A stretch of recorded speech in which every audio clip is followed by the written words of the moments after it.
大家好，上回说到，落魄秀才徐远公为了20两银子，被锁进了林府神秘的阁楼。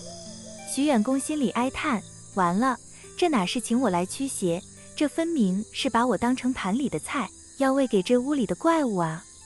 月光跟水似的从破窗缝里淌进来，把地上的影子拉得扭曲古怪。徐远公猫在太师椅上，浑身僵得像一节枯木，唯独心口那儿跳得像敲破鼓，咚咚的直撞嗓子眼儿。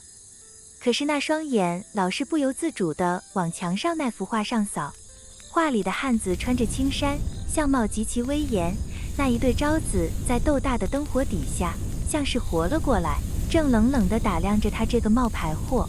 徐远公心里发毛，赶紧挪开眼，看着桌上那盘冷透了的鸡鸭，他咕碎了一声，心里想着，这哪是给我吃的饭，这分明是供桌上的贡品。林府那帮子人怕是早就把我这身皮肉给许了出去了。他手心里攥着那个如意钩，那块破铜被他捏得温热，却给不了他半点胆气。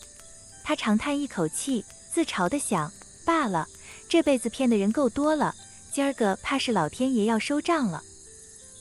夜深了，原本嘈杂的虫鸣声不知什么时候弱了下去，像是被谁掐住了脖子。四周静得发毛，只剩下徐远公自个儿在那儿跟心跳较劲，那咚咚的声响直往嗓子眼里蹦跶。突然，楼上传来了一声闷响，咚咚，那是脚步声，沉得像是在人心头上踩。木头楼梯受不住这份重压，发出嘎吱嘎吱的呻吟，像是有个巨人正一阶一阶地往下挪。徐远公吓得差点从椅子上翻下去，他连滚带爬地退到床边，死命地缩着脖子，嗓子眼儿干得像烧红的铁锅。那声音停在了门口，轰隆一声，那扇被锁死的门竟像纸糊的一样被撞开了，一个黑黢黢的影子戳在门口，高的能顶着房梁。徐远公拿眼一瞧，差点没吓死过去。那东西撞得像座铁塔，满头青黑色的兽毛，最邪门的是脑袋和身上爬满了暗金色符文。那张脸獠牙翻凸，两只眼珠子活像烧红的炭块，死死地盯着人，瞅一眼心窝子都发凉。那怪物每往前跨一步，地板就抖3抖。他凑到桌前，长满金纹的大手一挥，抓起整只烧鸡就往獠牙里送，几下就把满桌的酒菜都清了。转眼瞧去，碟子里空空如也，竟像是被狂风卷过一般干净。怪物转过头，那双红眼睛死死盯住了徐远公。他俯下身，一阵臭铜腥的气味直冲徐远公的脑门。徐远公心里惨叫一声，老命休矣。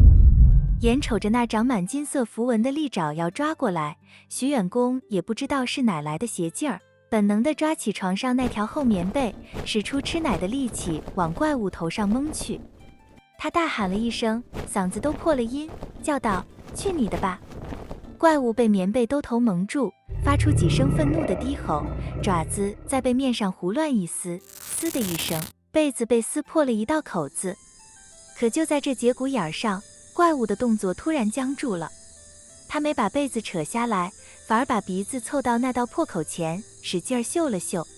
那里头飘出一股子极淡极淡的香味，不是檀香，也不是脂粉香，倒像是谁家灶头上的烟火气，又像是晒了一整天的干草味儿。怪物的身体开始打摆子，那双通红的眼珠子竟渐渐褪了色，露出一种迷茫的神气。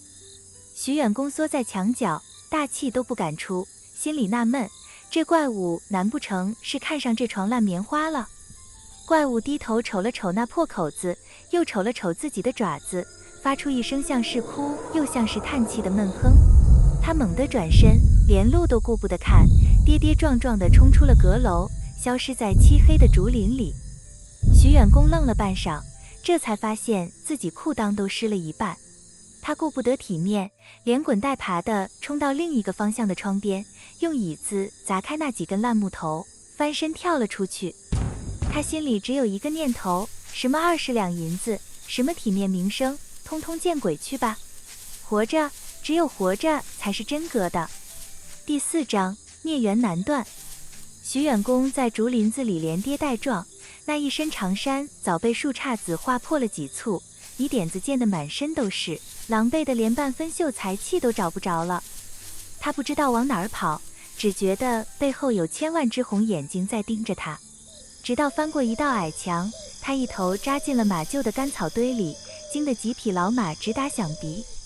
草堆里坐起一个老头，披着件破棉袄，手里拿着个烟袋锅子，不紧不慢地说：“又是一个被吓回魂的。”徐远公大口喘着粗气，嗓子眼儿像被火燎过，颤声说：“大爷，救命！那边有怪物。”老头磕了磕烟袋，就着微弱的火星子瞧了瞧徐远公，冷笑一声说：“别嚷嚷，这府里的怪物不吃死人，专吃那些爱财的活鬼。喝口水吧，你是第7个了。”徐远公接过水壶，猛灌了几口，心稍微落了停，纳闷地问：“第7个？什么第7个？”老头望着漆黑的后园，眼神里透着股子凄凉劲儿，说：“这一年，林老爷请了6个捉鬼的道士，都住在那阁楼里。有2个吓疯了，见了人就磕头；有一个直接倒在那儿，抬出来时身子都僵了。”徐远公心里登时凉到了脚脖子。他看着这阴森森的马厩，心里想着：林大人啊，林大人，你这哪是请先生，你这是拿大活人当引子，在这儿钓那头怪兽呢。天刚蒙蒙亮，林大人就带着仆人摸到了马厩，看见徐远公那一身泥猴似的打扮，林大人的脸色比这清晨的霜还白，却还端着架子，沉声说：“徐先生，今晚还得麻烦您再去那阁楼待一宿。”徐远公疼地站起来，指着林大人的鼻子，气得浑身哆嗦，嚷道：“你这是要我的命！你明知道那是个吃人的窟窿，却半个字都不漏，老子不干了！”林大人没恼，只淡淡地看着地上的草料，冷冰冰地说：“20两银子，你可是收进了腰包？这邻里间要是知道徐大先生被一只野猫吓得钻了马厩，你那体面还要不要了？”徐远公脸色煞白，这话比怪物的爪子还利，正戳在他的软肋上。他这辈子就靠这层虚皮活着，皮要是揭了，比死还难受。就在这僵持不下的时候，林夫人走了进来，她眼眶有些发青，看着徐远公，长叹了一口气说：“老爷，逼死人也不是个法子。徐先生受了惊，咱们得说实话。”林夫人走到马厩窗户边，看着那座被晨雾遮住一半的阁楼，悠悠地说：“10年前，这儿住过一位义士，姓孟，是老爷的救命恩人。他伤得太重，就在那阁楼里撒手人寰。他临走前说，心里有桩事儿没了，死不瞑目。”徐远公没吭声，心里却在犯嘀咕：这执着到了这闹鬼的地步，这孟大侠怕也是个犟脾气。林夫人转过脸，看着徐远公，眼神里带着点求人的意思，说：“老爷这些年请了这么些人，说是驱邪，其实是想求个安宁。”徐远公心里一直惦记着那股香味，他趁着林大人叹气的空档，壮着胆子问了一句：“大人，昨儿晚上我盖的那条旧被子是从哪儿翻出来的？那被子里好像有股子奇怪的香味。”林大人愣了愣，没说话。倒是林夫人接了口，眼神里带着点疑惑和伤感，轻声说：“那被子，那是孟义士当年留下的遗物。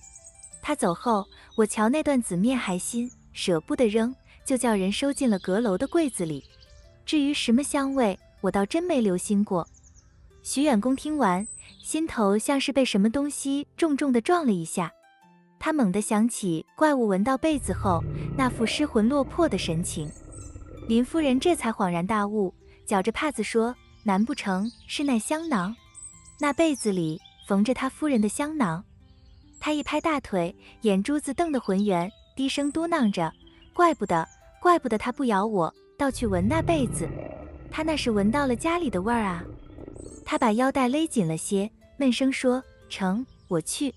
但这回不是为了你那20两银子，我是想去问问那孟大侠到底还缺什么。”他把那份沉甸甸的聘金往桌上一推，眼光转向了阁楼的方向。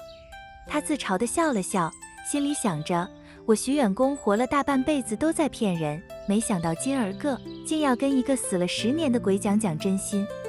怪物怕的不是法术，竟然是棉被里那一股子香味。徐远公这趟差事是成是败，咱们大结局见分晓。